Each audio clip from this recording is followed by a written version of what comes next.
কিশোরগঞ্জের হাওরে প্রায় ৫,৫০০ কোটি টাকার উড়াল সড়ক প্রকল্প বন্ধের দাবি জানিয়েছেন বিশেষজ্ঞরা। যোগাযোগ বিশেষজ্ঞরা বলছেন, অপ্রয়োজনীয় এবং অলাভজনক এসব প্রকল্প শুধু অর্থের অপচয় নয়, প্রকৃতির জন্য বড় ধরনের হুমকির কারণ। অত্যাধিক ব্যয়ে ও রাজনৈতিক বিবেচনায় নিয়ে এসব প্রকল্পে জড়িতদের শাস্তির আওতায় আনার পরামর্শ টিআইবির। তরিক ইসলামের রিপোর্ট। ওয়ালটন এসিতে ইনস্টলেশন একদম ফ্রি।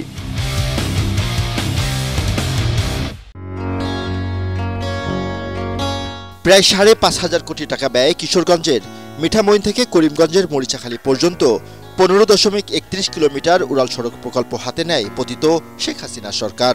সেতু বিভাগ থেকে বলা হয়, ইটনা মিঠামইন অষ্টগ্রামের মধ্যে ৮৭৪ কোটি টাকা ব্যয়ে নির্মিত অল ওয়েদার সড়কের পূর্ণ ব্যবহার নিশ্চিতে নেওয়া হয় উড়াল সড়ক প্রকল্প।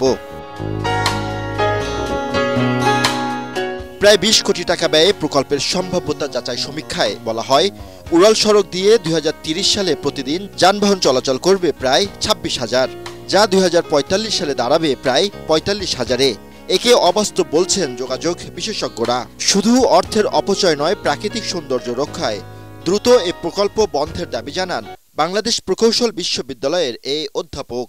আমাদের যে ক্রান্তিকাল যাচ্ছে, অর্থনীতির উপর যে অতিরিক্ত চাপ যাচ্ছে, নতুন বাস্তবতায় যেই প্রজেক্টগুলি আরম্ভ হয় নাই, সেখানে আর বিশ্লেষণে না গিয়েও কিন্তু বলা যায় যে না, আমরা এখন পাইপলাইনে যেই প্রজেক্টগুলি আছে, যেখানে এত ট্রাফিক থাকবে না, যেখানে খরচটা অনেক বেশি, ঠিক আছে, এই সরকার যদি বড় সিদ্ধান্ত না নিতে পারে, পেন্ডিং রাখতে পারে, পরবর্তীতে রাজনৈতিক সরকার এসে বিচার বিশ্লেষণের মাধ্যমে তারা হয়তো সিদ্ধান্ত নেবে। অর্থ লোপাট ও রাজনৈতিক বিবেচনায় নিয়ে এসব প্রকল্প সংশ্লিষ্টদের শাস্তির আওতায় আনার দাবি জানান টিআইবি পরিচালক। বিষয়টি এখনই স্থগিত রাখা উচিত।